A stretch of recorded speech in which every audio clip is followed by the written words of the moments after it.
अब तक हम लोगों ने किसी भी सेल के विद्युत वाहक बल E और उसके टर्मिनल विभवांतर कैपिटल V के बीच में एक रिलेशन एस्टैब्लिश कर लिया हुआ है, और वो रिलेशन मैं एक बार फिर से आपके सामने लिख देता हूं, that is V is equal to E minus I R. अब ये जो रिलेशन है मैं इसको नंबर 1 मान लेता हूं। इसमें आप एक चीज देख सकते हैं, ये रिलेशन हमने जब इस्टेब्लिश किया तो हमारा जो इलेक्ट्रिक सर्किट था वो कुछ इस तरीके से था, जिसमें ये एक बैटरी है, हमारे पास सेल है जिसका ये पॉजिटिव टर्मिनल है, ये नेगेटिव टर्मिनल है, और आपको जैसा कि पहले भी बताया जा चुका है कि इसमें जो एक ये आप लंबी लाइन देख रहे हैं, एक छोटी लाइन देख रहे हैं, ये हमारी एनर्जी का सोर्स है और ये सेल का इंटरनल रेसिस्टेंस है। और जिस समय हमने ये फॉर्मूला स्टैब्लिश किया, ये रिलेशनशिप स्टैब्लिश की, उस वक्त हमारे सर्किट में जो करंट थी वो किस तरह फ्लो हो रही थी, थोड़ा ध्यान से आप देखें। करंट आप तो जानते हैं सेल से पॉजिटिव टर्मिनल से नेगेटिव टर्मिनल की ओर फ्लो होती है, तो उस समय करंट इधर पॉजिटिव टर्मिनल से निकल करके ये ऐसा चल रही थी। ये हमने एक की लगाई हुई है, ये हमारा एक्सटर्नल रेसिस्टेंस है। एक्सटर्नल रेसिस्टेंस मींस हमारा फैन है, ये हमारा कंप्यूटर है, हमारा मोबाइल फोन है जिसे हम चार्ज कर रहे हैं या जिसे हम यूज कर रहे हैं। तो ये एक्सटर्नल रेसिस्टेंस का मतलब ये होता है। अब इसमें से करंट ऐसे जा रही है, फिर करंट यहां पर आई, फिर करंट यहां पर आई, और ऐसा जा करके नेगेटिव टर्मिनल पर एंटर कर जाती है। इसका मतलब ये है कि इस वाली सिचुएशन पे हमारा जो एक्सटर्नल रेसिस्टेंस है वो हमारी सेल से करंट ले रहा है। आप देखिए इस सेल से करंट ऐसा जाती है, एक्सटर्नल सर्किट में जो कुछ भी लगा हुआ है उसे वो चलाती है, उसे रन कराती है वो, और अगर ये पंखा है तो पंखा चलाती है, अगर ये टेलीविजन है तो टेलीविजन को चलाती है, अगर ये मोबाइल है तो हम मोबाइल फोन चला रहे हैं। तो हमारे एक्सटर्नल जो रेसिस्टेंस है उसमें ये करंट फ्लो हो रही है, उस समय ये रिलेशनशिप स्टैब्लिश हुई है। ठीक है, अब इसमें आधार पर मैं चाहूं तो यहां पर मैं 3 स्पेशल केसेस का जिक्र कर सकता हूं, और देखिए वो कौन से 3 स्पेशल केसेस हैं।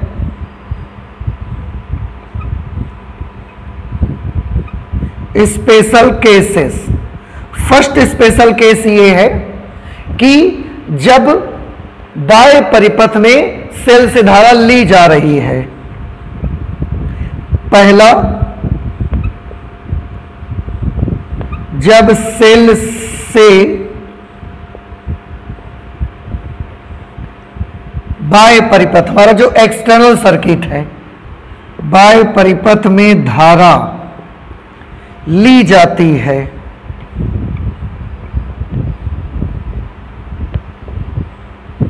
तो इस समय भी तो हम एक्सटर्नल सर्किट में सेल से करंट ले रहे हैं। उस समय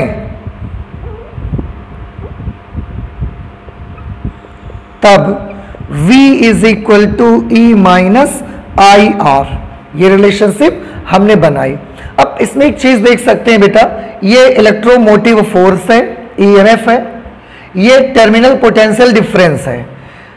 जब EMF में हम I इंटू आर माइनस करते हैं तो हमको टर्मिनल पोटेंशियल डिफरेंस मिलता है। अब आप सोच सकते हैं कि EMF में जब हम कुछ माइनस करते हैं, EMF में जब कुछ हम माइनस कर देते हैं तब जाकर कहीं वो टर्मिनल पोटेंशियल डिफरेंस के इक्वल होता है। इट मीन्स कि जो टर्मिनल पोटेंशियल डिफरेंस है वो EMF से छोटा होता है, ये उससे कम रहता है। लेकिन ध्यान रहे किस केस में, जब सेल से बाह्य परिपथ में धारा ली जाती है, उस समय के ही केस में हमने ये फॉर्मूला डिराइव किया हुआ था।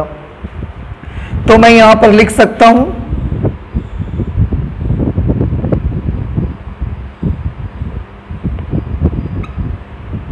स्पष्ट है कि V is less than E, अर्थात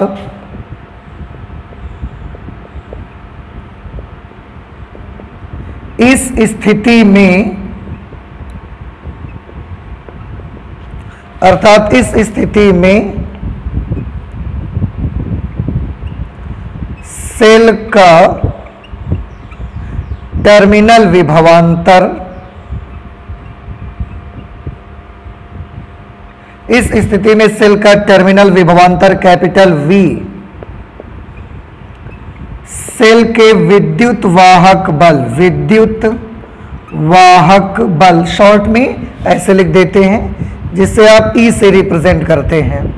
इस स्थिति में, कौन सी स्थिति में, कि जब हम सेल से बाह्य परिपथ में धारा ले रहे हैं, उस स्थिति में विभवांतर V सेल के विद्युत वाहक बल E से कम होता है।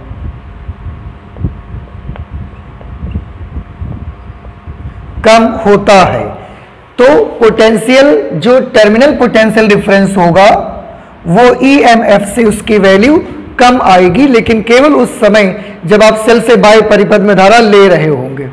अब इसका एक दूसरा केस भी हम बनाते हैं, और वो केस कौन सा होगा? Special case number 2।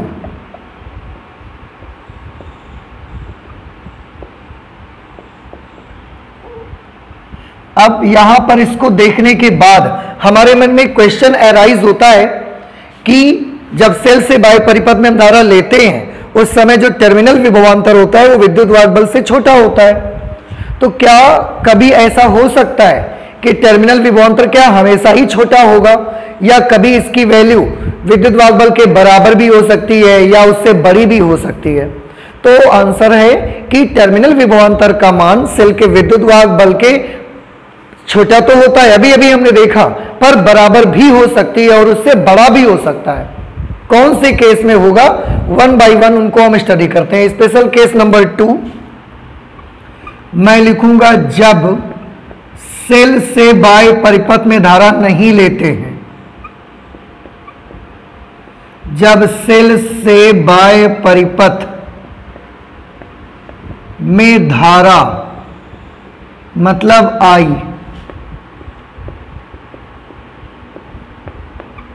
नहीं ली जाती है, मतलब जो हमारा एक्सटर्नल सर्किट होगा ये सेल से एक भी करंट नहीं लेगा, मीन्स सर्किट में करंट फ्लो नहीं हो रही है, बाह्य परिपथ में धारा नहीं ली जाती है, अर्थात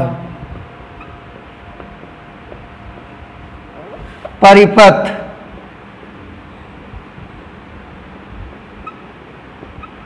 खुला है।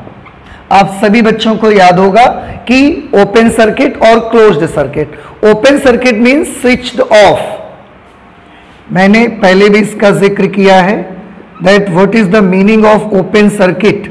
Open circuit means switch off, और एक होगा closed circuit. Closed circuit means switch on. तो जब सेल से बाह्य परिपथ में धारा नहीं ली जाती है अर्थात परिपथ खुला है, तब I की वैल्यू कितनी होगी? जब धारा हम ले ही नहीं रहे हैं तो I की वैल्यू होगी 0। Therefore V is equal to E minus IR से, उस समय फिर से मैंने ये फॉर्मूला यूज किया और I की जगह मैं 0 लिख दूंगा। तो जब बेटा मैं I की जगह 0 लिख दूंगा तो ये टर्म पूरी तरह से 0 हो जाएगा, और उस समय जो V होगा वो किसके बराबर आ जाएगा? So at that situation V will be equal to E, where V you all know that V is the terminal potential difference of the cell and E is the electromotive force of the cell. Means at that situation when we are not taking the current in our external circuit, so there is a very good condition, there is the best condition that the terminal potential difference of the cell is equal to the EMF of the cell. Means जब हम cell से परिपथ में धारा नहीं ले रहे हैं उस स्थिति में जो हमारा टर्मिनल पोटेंशियल डिफरेंस होगा वो इलेक्ट्रोमोटिव फोर्स के बराबर आएगा, विद्युत वाहक बल के बराबर आ जाएगा। अब ये इतनी अच्छी कंडीशन होती है कि कभी कभी तो जो राइटर्स होते हैं, कुछ राइटर्स ऐसे भी हैं जो इलेक्ट्रोमोटिव फोर्स की डेफिनेशन ही यहीं से बना देते हैं। कैसे इलेक्ट्रोमोटिव फोर्स की डेफिनेशन बना देते हैं? वो डेफिनेशन बनाते हैं कि किसी सेल का विद्युत वाहक बल उस सेल के टर्मिनल विभवांतर के बराबर होता है, जबकि परिपथ में प्रवाहित होने वाली धारा का मान 0 है, या जबकि हम बाह्य परिपथ में सेल से धारा नहीं ले रहे हैं। ऐसे उसकी डेफिनेशन को वो बना देते हैं। लेकिन इलेक्ट्रोमोटिव फोर्स की आपको बेसिक डेफिनेशन ही बनानी है। This is only the special case, this is not the definition. ये केवल उसका एक स्पेशल केस है, ये कोई डेफिनेशन नहीं है। लेकिन आपने अगर बना के लिख भी दिया है तो कोई प्रॉब्लम नहीं है, सही उसको भी माना जाएगा, कहीं कोई गलती नहीं है। मैं एक बार फिर से बता दूं, किसी सेल का विद्युत वाहक बल उस सेल के टर्मिनल विभवांतर के बराबर होता है, जबकि सेल से बाह्य परिपथ में जो धारा ली जा रही होती है वो 0 हो। ठीक है, तो आपको मैं एक चीज बता दूं, यहां पर मैं एक छोटा सा सर्किट आपको बना के दिखाता हूं। ये एनर्जी का सोर्स है और उसके साथ इंटरनल रेसिस्टेंस लगा हुआ है। ये पॉजिटिव टर्मिनल है सेल का, ये नेगेटिव टर्मिनल है, और यहां पर एक स्विच लगा हुआ है। उसके बाद ये एक्सटर्नल रेसिस्टेंस है। ये स्विच जो लगा हुआ है, मैं स्विच के बारे में एक चीज आपको बता दूं, जब हम ऐसा स्विच बनाते हैं तो बीच में अगर मैंने पॉइंट रखा है तो ये स्विच ऑन है, करंट फ्लो हो रही है। लेकिन अगर बीच में पॉइंट नहीं रखा है, इसका मतलब इसकी की लगी नहीं है, की हटी हुई है। और अगर की हटी हुई है, ओपन है की, तो फिर सर्किट हमारा कैसा है? ऑफ, कोई करंट फ्लो नहीं होगी। तो इस सर्किट में मैंने कोई करंट फ्लो नहीं की। उस सिचुएशन पे आप केवल टर्मिनल पोटेंशियल डिफरेंस मेजर कर लीजिए तो आपको इलेक्ट्रोमोटिव फोर्स की वैल्यू मिल जाएगी। और वैसे भी टर्मिनल पोटेंशियल डिफरेंस और इलेक्ट्रोमोटिव फोर्स में हमको नापना किसको आता है? मैं आपको बता दूं कि मैंने पिछली क्लास में भी जिक्र किया है कि हमें टर्मिनल पोटेंशियल डिफरेंस को मेजर करना आता है। क्यों? क्योंकि हमारे पास कोई भी बैटरी होती है, कोई भी सेल होती है, हम उसमें वोल्ट मीटर से पोटेंशियल डिफरेंस नापने जाते हैं। तो वोल्ट मीटर के जो 2 वायर्स आती हैं उनको हम सेल के टर्मिनल में ही तो लगा पाते हैं, अंदर तो जाके हम कहीं नहीं लगा पाते ना। तो वोल्ट मीटर से हम किसी सेल का जब विभवांतर नापने जाते हैं तो हम उसकी जो 2 वायर्स आती हैं उनको हम सेल के टर्मिनल में ही लगा पाते हैं, हम सेल के अंदर तो नहीं लगा पाते हैं ना।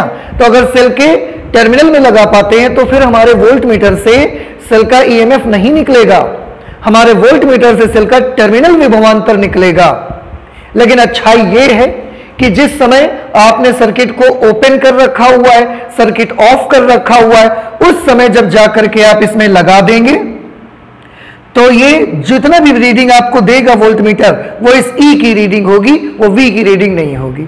तो मैं फिर से आपको याद दिला दूं कि वी और ई में से किसी सेल का मुझे वी नापना आता है, ई को मेजर करना हमको नहीं आता है। आप ध्यान रखिएगा ये चीज। तो एक ये कंडीशन है, this is the special case, और ये एक बड़ी इंपॉर्टेंट कंडीशन है। अब और आगे चलते हैं हम, तीसरी condition, special case 3। Special case 3 में अभी तक हमने देखा कि जो किसी सेल का टर्मिनल विभवांतर होता है, यह विद्युत वाहक बल से या तो छोटा होगा या तो विद्युत वाहक बल के बराबर होता है। ठीक है, इस सर्किट में I की वैल्यू 0 है, सर्किट ओपन है, क्लोज्ड नहीं है। ठीक है, उस समय अगर मैं इसके दोनों सिरों के बीच में ऐसा एक वोल्ट मीटर लगाता हूं, वोल्ट मीटर अगर मैं लगाऊंगा तो ये मुझे ईएमएफ की रीडिंग देगा। ठीक है, और अगर जब करंट ले रहे हैं उस समय इसके दोनों टर्मिनल्स के बीच में आप वोल्ट मीटर लगाएंगे तो ये आपको वी की रीडिंग देगा उस समय। ठीक है, स्पेशल केस 3 मैंने जैसा कि बताया कि अभी तक हमने देखा कि किसी भी सेल का जो टर्मिनल विभवांतर होता है वो विद्युत वाहक बल से या तो कम होता है और या तो विद्युत वाहक बल के बराबर होता है। क्या कभी किसी सेल का टर्मिनल विभवांतर उसके विद्युत वाहक बल से बड़ा हो सकता है? तो आंसर है हो सकता है। जो हमारी रिचार्जेबल सेल होती हैं, जिन सेल्स को, जिन बैटरीज को हम रिचार्ज कर सकते हैं, जैसे आपकी मोबाइल में लगी हुई बैटरी, आपके मोबाइल को यूज करते करते जब आपकी मोबाइल की बैटरी खत्म हो जाती है, फिर आप उसको रिचार्ज कर लेते हैं उसमें चार्जर में लगा करके, ठीक है। आपके घर में इन्वर्टर के साथ जो बैटरी लगी हुई है वो भी रिचार्जेबल बैटरी है। लेकिन आपके यहाँ कुछ ऐसी सेल भी होती हैं जो रिचार्जेबल नहीं है, जैसे कि टॉर्च में आप जो सेल डालते हैं तो उसे आप दोबारा चार्ज नहीं करते, यूज एंड थ्रो सेल है, उसे एक बार यूज कर लेते हैं और उसके बाद आप उसे हटा देते हैं। आपकी घड़ी में अगर कोई सेल पड़ा हुआ है तो वो आप चार्ज नहीं करते, उसको भी एक बार यूज करते हैं। एक बार के बाद अगर सेल का एनर्जी खत्म हो गई है, उसका स्टोरेज खत्म हो गया है, तो हम उसे हटा ही देते हैं, फेंक देते हैं, उसको दोबारा यूज नहीं कर सकते। लेकिन कुछ सेल ऐसी जो रिचार्जेबल सेल हैं तो उन्हें हम रिचार्ज करते हैं। अभी आपके माइंड में भी आ रहा होगा कौन कौन से सेल्स ऐसी हैं जिन्हें रिचार्ज कर सकते हैं। तो ऐसी सेल्स में टर्मिनल पोटेंशियल डिफरेंस का मान उसके इलेक्ट्रोमोटिव फोर्स से भी अधिक हो जाता है। कभी कभी कुछ कंडीशन ऐसी होती है। कब ऐसा होता है? तो आंसर है जब हम उस सेल को चार्ज कर रहे होते हैं, उस सिचुएशन पर ऐसा होता है। कैसे? मैं आपको बताऊं कि जैसे किसी सेल का ईएमएफ, बाई चांस मैंने मान लिया एक बैटरी है हमारे पास और उसका इलेक्ट्रोमोटिव फोर्स है 12 वोल्ट, उसका इलेक्ट्रोमोटिव फोर्स है 12 वोल्ट और 12 वोल्ट से ये ऐसा क्लॉकवाइज डायरेक्शन पे करंट को फ्लो कर रही है। अब मैंने क्या किया, इससे करंट फ्लो होती रही, एक्सटर्नल रेजिस्टेंस उसको यूज करता रहा, करंट चलती गई, उसकी एनर्जी खत्म होती गई, जब खत्म होती गई कुछ देर के बाद इसका स्टोरेज भी खत्म हो गया।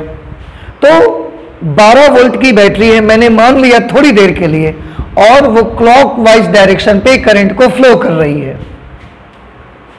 अब हमने क्या किया, हम चाहते हैं कि इसकी एनर्जी जो है वो खत्म हो रही है, तो हम इसको रिचार्ज कर दें।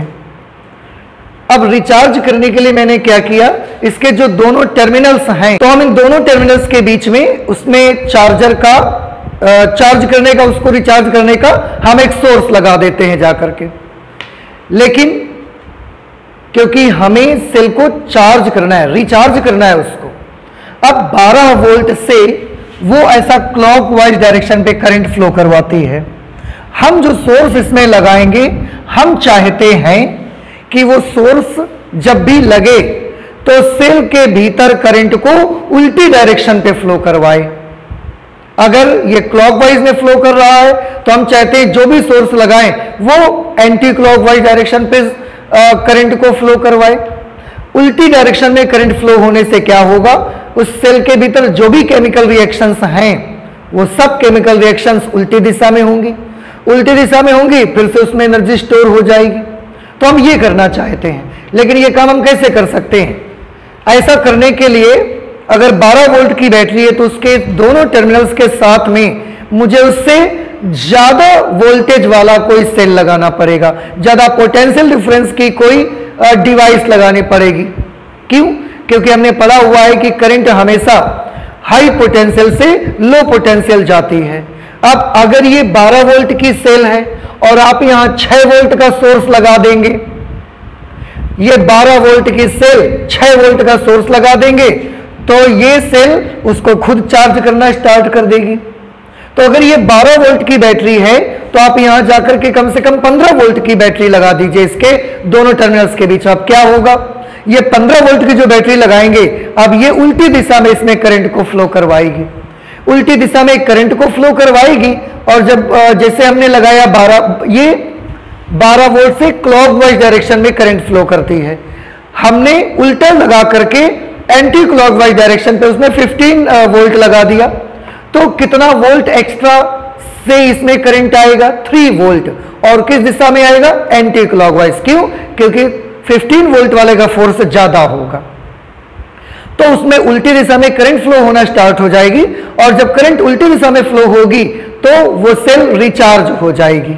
मैं आपको पहले ही बता देता हूं, फिर उसमें और डीप में हम चलेंगे।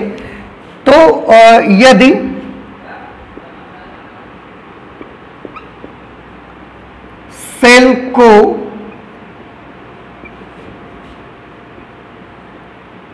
बाह्य स्रोत से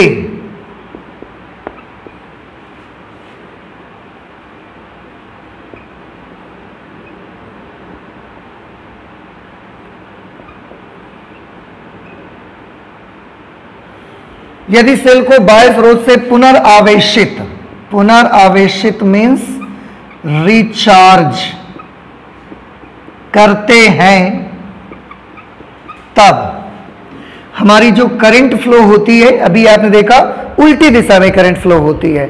12 वोल्ट की बैटरी अगर क्लॉकवाइज करंट को फ्लो करवाती है तो हमने इसके दोनों सोर्स के बीच में 15 वोल्ट लगा, दोनों टर्मिनल्स के बीच में 15 वोल्ट लगा दिया। अब वो इसमें एंटी क्लॉकवाइज डायरेक्शन पे अगर ये ऐसे फ्लो करवाती है, ऐसे करके, तो वो इसमें उल्टी डायरेक्शन पे करंट फ्लो करवाएगा, ऐसे करके।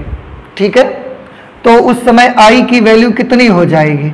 उस समय I की वैल्यू हो जाएगी -I। फिर से आप देखें, करंट ऐसी है तो +I, जब हम सोर्स लगा देंगे और उल्टी डायरेक्शन में करंट फ्लो करवा देंगे तो करंट फिर इसमें ऐसे फ्लो होगी, सेल के भीतर से करंट ऐसे जाएगी, तो ये वाली करंट को हम इस करंट के अपोजिट डायरेक्शन पे आएगी तो -I ले सकते हैं।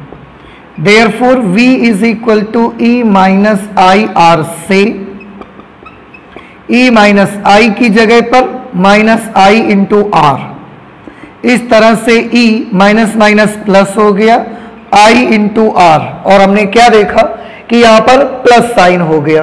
तो याद रखें, चार्ज करते समय, रिचार्ज करते समय यहां पर प्लस का निशान आएगा, क्योंकि उस सिचुएशन पे सेल के अंदर से करंट उल्टी डायरेक्शन में फ्लो होती है।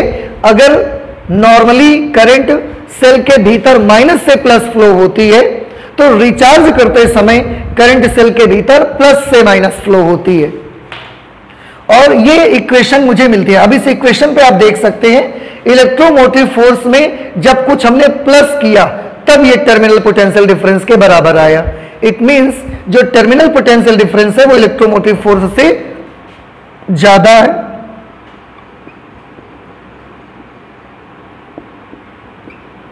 स्पष्ट है कि V is greater than E, अर्थात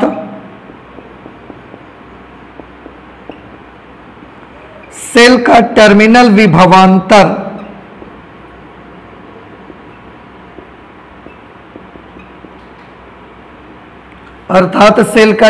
विभवांतर कैपिटल V उसके विद्युत वाहक बल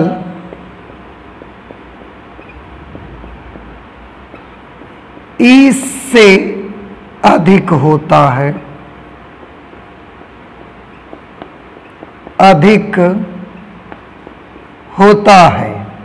लेकिन याद रखें इस स्थिति में जब आप सेल को रिचार्ज कर रहे होते हैं।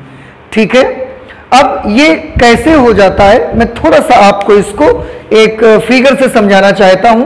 तो ये स्पेशल केस 3 है, मैं इसे हटा देता हूं या यहीं पर देख लेते हैं हम लोग। जैसे हमने एक सेल ली यहां पे, suppose that this is our cell.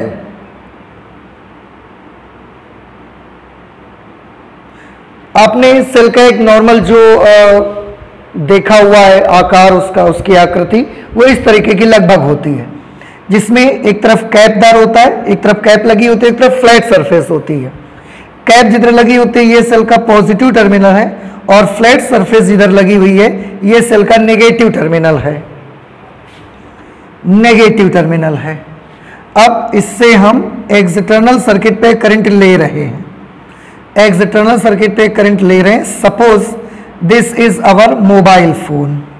हम इससे मोबाइल फोन को चलाते हैं ऐसे, ये हमारा मोबाइल फोन है, और ये जो मोबाइल फोन के साथ जो ये बैटरी लगी हुई है इसका खुद का अपना जो ईएमएफ है वो 4 वोल्ट है, मान लेते हैं थोड़ी देर के लिए। ठीक है, अब 4 वोल्ट है, ये पॉजिटिव टर्मिनल, ये नेगेटिव टर्मिनल, और इससे हम अपना मोबाइल चला रहे हैं। जैसे मोबाइल के भीतर बैटरी लगी हुई है, 4 वोल्ट की बैटरी, उससे आप मोबाइल ऑपरेट करते हैं। तो करंट इसमें से ऐसा आती है, ऐसे बाहरी सर्किट में प्लस से माइनस जाती है ना, मोबाइल फोन ऑपरेट होता है और ये करंट उसके बाद यहाँ पर आकर फिर से नेगेटिव टर्मिनल पे एंटर कर जाती है। सेल के भीतर ये कैसे फ्लो होती है, तो सेल के भीतर ये फ्लो ऐसे होती है, देखिए इस डायरेक्शन पे। तो यहां जो ये वाली सेल है 4 वोल्ट जिसका ईएमएफ है, ये वाली सेल के भीतर से करंट इधर से इस दिशा में आ रही है।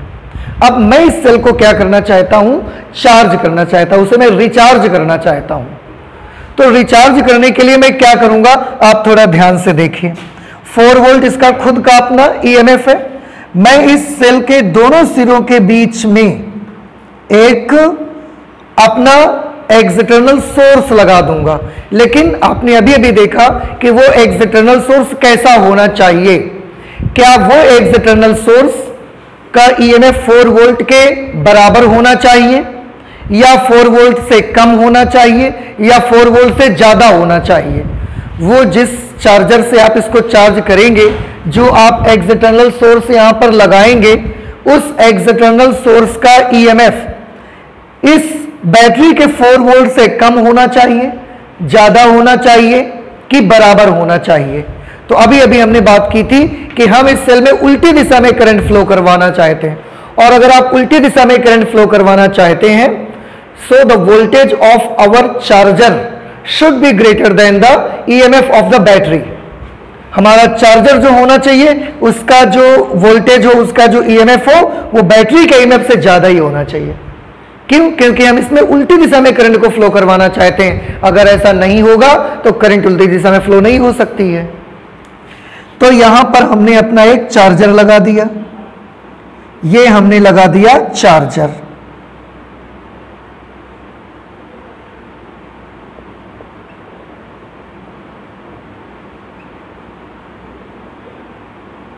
ये हमने चार्जर लगाया, और चार्जर को कैसे लगाया, चार्जर को भी ऐसा ही लगाया कि चार्जर का जो प्लस है वो इस सेल के पॉजिटिव टर्मिनल से कनेक्ट कर दिया, चार्जर का जो माइनस है वो इसके नेगेटिव टर्मिनल से कनेक्ट कर दिया। अब चार्जर हमने कितने का लगाया, तो आप देखते हैं नॉर्मल जो हमारे इस समय मोबाइल फोन्स के चार्जर आ रहे हैं वो लगभग 5 वोल्ट पे होते हैं।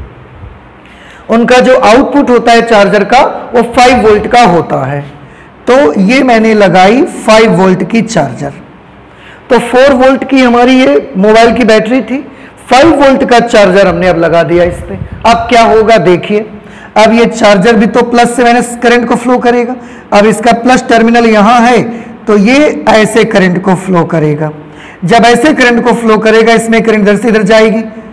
अब अगर इधर से इधर जा रही तो करंट ऐसे फ्लो होगी इस पे, इस दिशा में, और यहां से ऐसे आने के बाद चार्जर के नेगेटिव एंटर कर जाएगी। अब आप ध्यान से देखें कि हमारी बैटरी जो थी वो करंट को ऐसे फ्लो कराती थी, हमारे मोबाइल की बैटरी। हमारा जो चार्जर है वो करंट को ऐसे फ्लो करवा रहा है। ठीक है, तो ये करंट ड्यू टू बैटरी है और ये करंट ड्यू टू चार्जर है। चार्जर ने इस पे करंट उल्टी दिशा में फ्लो करवाया। अब एक छोटा सा एग्जांपल मैं लेता हूं, आपको समझाता हूं कि बाई चांस अगर हमारी जो ये बैटरी है, मैं एग्जांपल केवल लेके समझा रहा हूं, स्थितियां और भी अलग हो सकती हैं, कि हमारी जो ये बैटरी है अगर इसमें H2SO4 का घोल भरा हुआ है, इसमें इलेक्ट्रोलाइट की फॉर्म में H2SO4 भरा हुआ है, तो जब आप मोबाइल चलाते हैं उस समय क्या होता है मैं इसको बताता हूं। H2SO4 इलेक्ट्रोलाइट है। जब आप मोबाइल को चलाते हैं तो H2SO4 जो होता है वो डिसइंटीग्रेट होता जाता है, टूटते चला जाता है। अब टूट कर क्या बना रहा है, H2O बनाता है, SO2 बनाता है, ऑक्सीजन भी बनाता है, उसके साथ एनर्जी भी रिलीज करता है।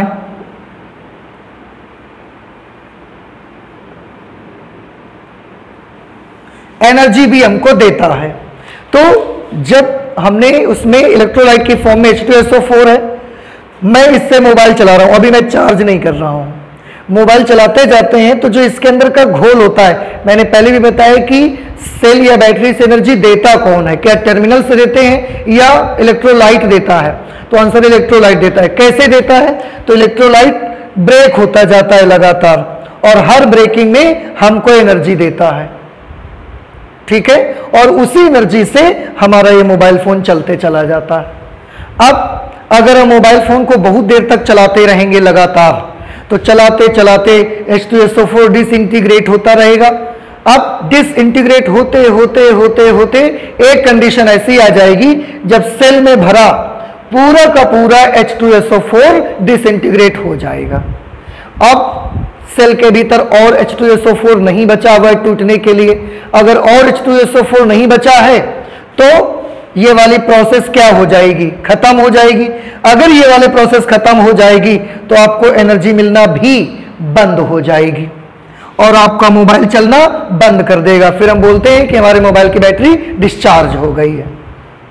अब मैंने क्या किया, 5 वोल्ट का जो चार्जर लगाया उसने जाके सेल के अंदर उल्टी डायरेक्शन में करंट को फ्लो करवाया।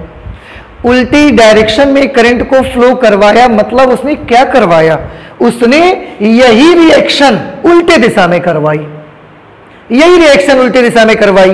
तो जब ये सब हो करके वाटर बन गया, SO2 बन गई, ऑक्सीजन बन गई और एनर्जी, उसने यही पूरी की पूरी रिएक्शन उल्टी दिशा में करवा दी। उल्टी दिशा में करवा दी यानी कि वाटर, SO2, ऑक्सीजन और हम एनर्जी भी दी हमने उसको। एनर्जी कहां से दी, बहुत सिंपल है, ये बैटरी चार्जर आपने लगाया ना, यहां से उसको एनर्जी दी। तो जब हमने ये एनर्जी इसमें दी, उल्टी डायरेक्शन में करंट को फ्लो करवाया, तो इतनी सारी चीजों ने मिलकर ये फिर से इन्होंने क्या कर दिया, फिर से इन्होंने H2SO4 को बना दिया।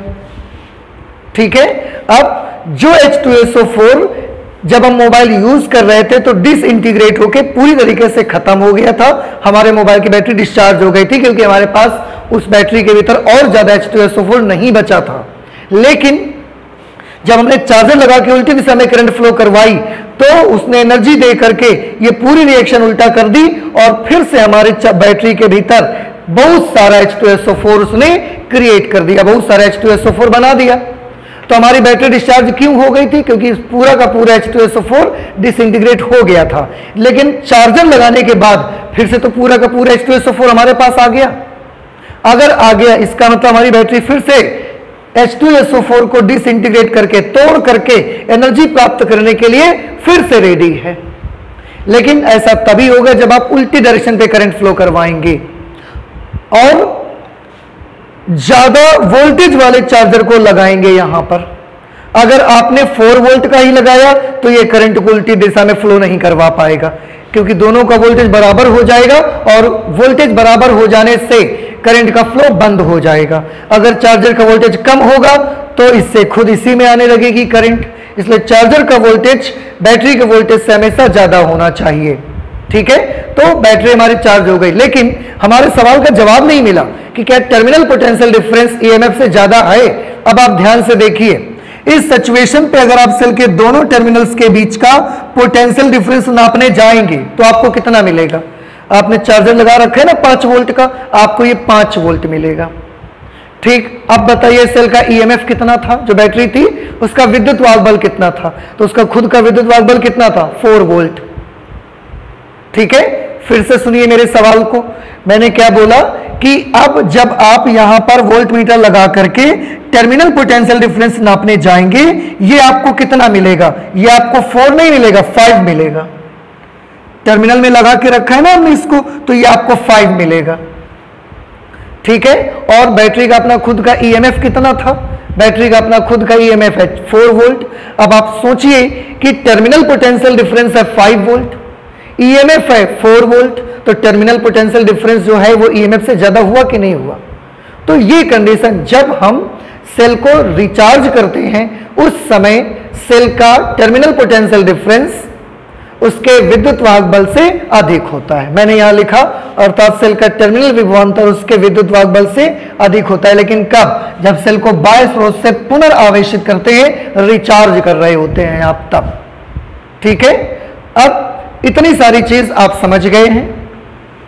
इसमें एक चीज और हो सकती है मोबाइल फोन के केस में कि जो चार्जर है, आप शॉप में जाते हैं, मोबाइल शॉप में जाते हैं, वहां पर आपके बाई चांस आपके मोबाइल का चार्जर डैमेज हो चुका है और आप मार्केट में जाके, मोबाइल शॉप में जाके आप बोलते हैं भैया हमें एक चार्जर चाहिए। वो आपको कई प्रकार के चार्जर दिखाता है कि ये भी लगेगा, ये भी लगेगा, ये भी लग जाएगा।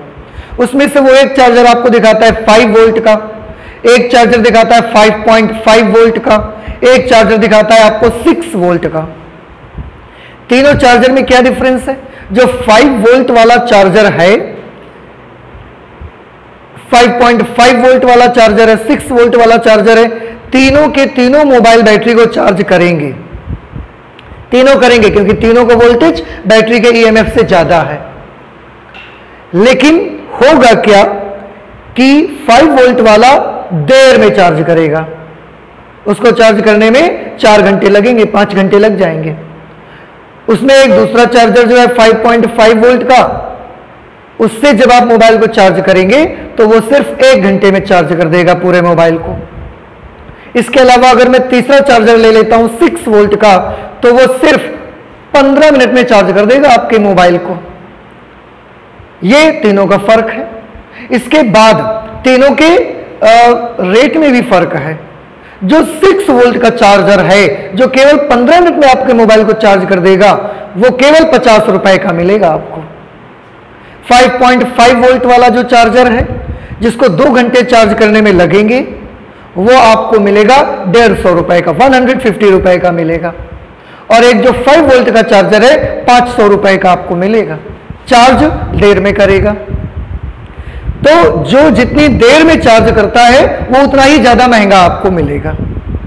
तो हम लोग क्या करते हैं ना कि हम लोग को तो हमेशा जल्दी रहती है काम की, तो हम लोग सोचते हैं कि हमें 6 वोल्ट वाला दे दो, 15 मिनट में मोबाइल चार्ज कर देगा।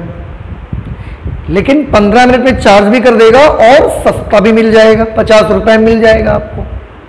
लेकिन अब जरा उसकी मुझे प्रॉब्लम्स बताइए, उसकी मुझे नुकसान बताइए, क्या क्या नुकसान होंगे। अगर आप 6 वोल्ट का चार्जर लगाओगे, बैटरी 4 वोल्ट की है, 6 वोल्ट का चार्जर लगाओगे, 2 वोल्ट एक्स्ट्रा। 2 वोल्ट एक्स्ट्रा में बहुत ज्यादा करंट फ्लो होगी इसमें से, और जब बहुत ज्यादा करंट फ्लो होगी तो उसमें उतने ही ज्यादा केमिकल रिएक्शंस होंगे, उसमें उतनी ही ज्यादा वेस्ट गैसेस निकलेंगी, उसमें उतनी ही ज्यादा हीट निकलेगी, और आपकी बैटरी बहुत जल्दी गर्म होगी, और बहुत जल्दी गर्म होने से उसके ब्लास्ट होने का जो डेंजर है, खतरा है, वो बढ़ जाएगा। इसलिए आपको समझाया जाता है, लास्ट क्लासेस में भी मैंने बताया है, मोबाइल फोन को चार्ज करते वक्त कभी भी बहुत जल्दी चार्ज करने वाले चार्जर की हड़बड़ी नहीं होनी चाहिए आपको, अदरवाइज उसमें उतना ही ज्यादा डेंजर भी है। सस्ता भी मिल जाता है इसीलिए। तो 5 सबसे ज्यादा सुइटेबल उसमें से कौन सा चार्जर है? तो तीनों में से सबसे ज्यादा सुइटेबल 5 वोल्ट चार्जर है। देर में चार्ज करेगा, थोड़ा महंगा जरूर आएगा, लेकिन उसमें बैटरी के डैमेज होने का, बैटरी के ब्लास्ट होने का, उसकी किसी भी हार्म का जो एक लेवल है, किसी भी डेंजर का जो लेवल है, वो उससे हमेशा कम रहेगा आपका। इसलिए 5 वोल्ट का चार्जर प्रेफर करिए जब आप चार्ज कर रहे हो। अच्छा हाँ, एक चीज जैसे कि मैंने बताई, उसमें से हीट भी निकलेगी जब आप चार्ज करेंगे। हीट तो तब भी निकलेगी जब आपका H2SO4 डिसइंटीग्रेट होगा, हीट। और जब आप ये सब मिला करके H2SO4 बनेगा, हीट तब भी निकलेगी। मींस ये किस समय का प्रोसीजर है? ये प्रोसीजर है डिस्चार्जिंग का।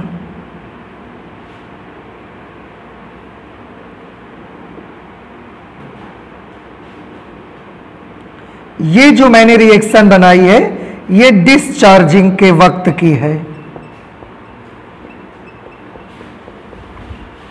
और ये वाली जो मैंने बनाई है, ये रिचार्जिंग के वक्त रिएक्शन हुए।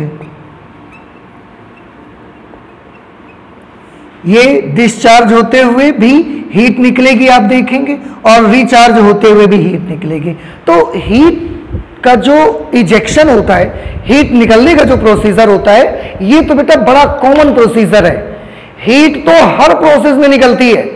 आप कुछ करेंगे तो भी हीट निकलेगी, आप कुछ नहीं करते हैं हीट तो भी निकलती है। आप कुछ मत करिए, सोए रहिए, तब भी हीट निकलती है। तो हीट निकलने का प्रोसेस बड़ा कॉमन प्रोसेस है।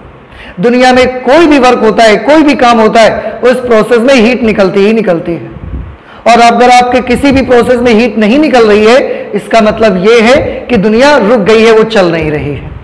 तो दुनिया के चल रही है, इसका निशानी क्या है कि उसमें से हीट प्रोड्यूस हो रही है। तो हीट प्रोड्यूस होना एक कॉमन प्रोसेस है, इसलिए जब आप जितना ज्यादा करंट को फ्लो करवाएंगे उतनी ज्यादा यहां पर हीट फ्लो होगी, हीट निकलेगी और उतना ज्यादा ये गर्म होगा।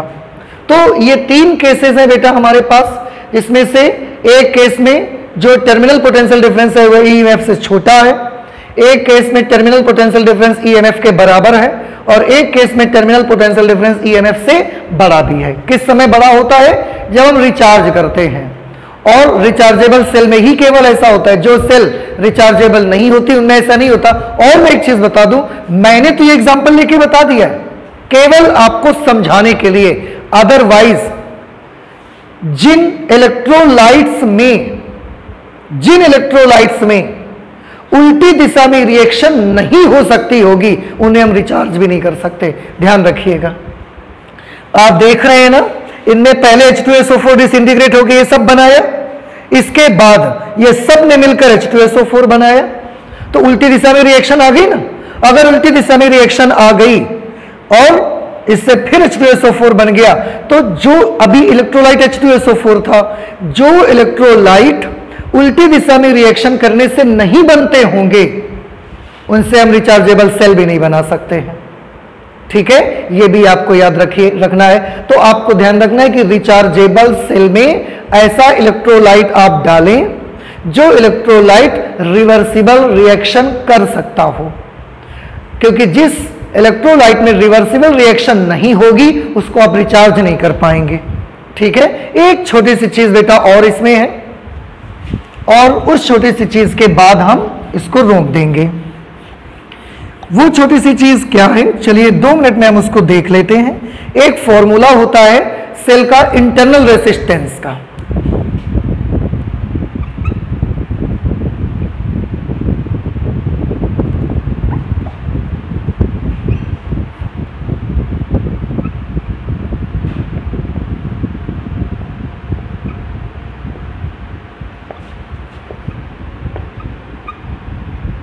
Formula for internal resistance of a cell R, इसका एक छोटा सा फॉर्मूला है, उसे हम लोग कर सकते हैं। और वो फॉर्मूला मैंने क्यों लिया इसके बाद, क्योंकि वहां पर भी ये जो V और E का रिलेशनशिप है ना, इसी से हम लोग उसका फॉर्मूला बनाते हैं। तो आप देखें, हम जानते हैं कि V का हमने जो फॉर्मूला पढ़ा है that is E minus I into R, ये फॉर्मूला पढ़ा हुआ है। अब ये जो हमारा आई आर है इसको आप इधर लेते आइए, V को आप उधर भेज दीजिए, then I R will become E minus V। ठीक है, अब I को हम वहां भेज देते हैं, small r will become E minus V upon I। ये इंटरनल रेसिस्टेंस का फॉर्मूला, लेकिन इसमें मैं और भी कुछ चेंजेस करना चाहता हूं। और चेंजेस ये करना चाहता हूं मैं कि यहां पर मैं लगाना चाहता हूं because I is equal to V upon R। Terminal potential difference का आपने फॉर्मूला देखा था ना, V is equal to I R था। हमने लास्ट क्लास में जब ये रिलेशनशिप हम डिराइव कर रहे थे उस समय V बराबर आई आर लिखा गया था। तो I की वैल्यू क्या होगी, V अपॉन R। तो I की जगह हम ये V अपॉन R लिख देते हैं। Therefore small r is equal to E minus V upon I की जगह पर V अपॉन R हमने लिख दिया ऐसा। अब ये नंबर पलट जाएगा, then R will be equal to, ये R तो यहां आ जाएगा। अब इसमें अंदर क्या बचेगा, इसमें अंदर बचेगा E minus V upon V। R पलट के यहां पर आ गया, E minus V upon V बना। इसके बाद small r is equal to capital R, इसको अलग अलग कर देते हैं तो E अपॉन V माइनस 1। आप देखें E upon V minus V upon V कर देंगे तो ये 1 बन जाएगा। और इस तरह से इंटरनल रेसिस्टेंस का एक बड़ा ही वर्सेटाइल फॉर्मूला हमने यहां पर बना लिया है। यहां पर मैं फिर से एक बार सिंबल्स को क्लियर कर दूं। What is this, this is the internal resistance of the cell, this is external resistance,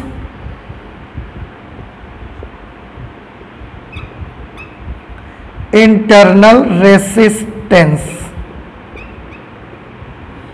capital R क्या चीज है?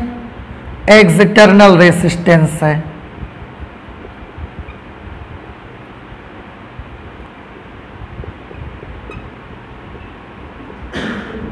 यहां पर जो आप ये ई देख रहे हैं आप सब पहचानते हैं, मैं नहीं लिखूंगा। इलेक्ट्रोमोटिव फोर्स, विद्युत वाहक बल। कैपिटल वी क्या चीज है? Terminal potential difference. मैं आपको बता दूं, इस फॉर्मूले का यूज हम लोग करेंगे जब हम पोटेंशियोमीटर से किसी सेल का आंतरिक प्रतिरोध ज्ञात करना होगा, तो इस फॉर्मूले का यूज होता है। तो ये किसी सेल के आंतरिक प्रतिरोध के लिए एक छोटा सा फॉर्मूला है, इसे आप सबको याद रखना है। कभी कभी इस पर बेस्ड न्यूमेरिकल भी आता है। और जैसे कि मैंने अभी बताया कि जब हम पोटेंशियोमीटर का प्रैक्टिकल पढ़ेंगे, पोटेंशियोमीटर का प्रैक्टिकल हमारे सिलेबस में है, तो जब हम उसको स्टडी करेंगे उस समय आप देखेंगे कि पोटेंशियोमीटर की हेल्प से हम किसी भी सेल के इंटरनल रेसिस्टेंस को कैसे फाइंड कर सकते हैं, और उसके लिए मुझे यही फॉर्मूला यूज में आता है। ठीक है, तो आज बेटा आपने क्या क्या पढ़ा? आज आपने पढ़ा कि किसी सेल का टर्मिनल विभवांतर और इलेक्ट्रोमोटिव फोर्स में से कौन सी परिस्थितियां हैं जब टर्मिनल विभवांतर ई से छोटा होगा, ई के बराबर होगा और ई से बड़ा होगा। और आपने इसके साथ सेल के आंतरिक प्रतिरोध का फॉर्मूला भी पढ़ा। तो आज हम अपनी क्लास में इतना ही रखते हैं। नेक्स्ट क्लास में मैं आपको एक बहुत बढ़िया चीज बताने वाला हूं।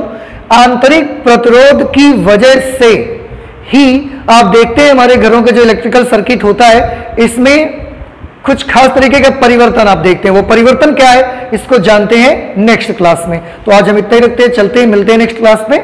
Thank you.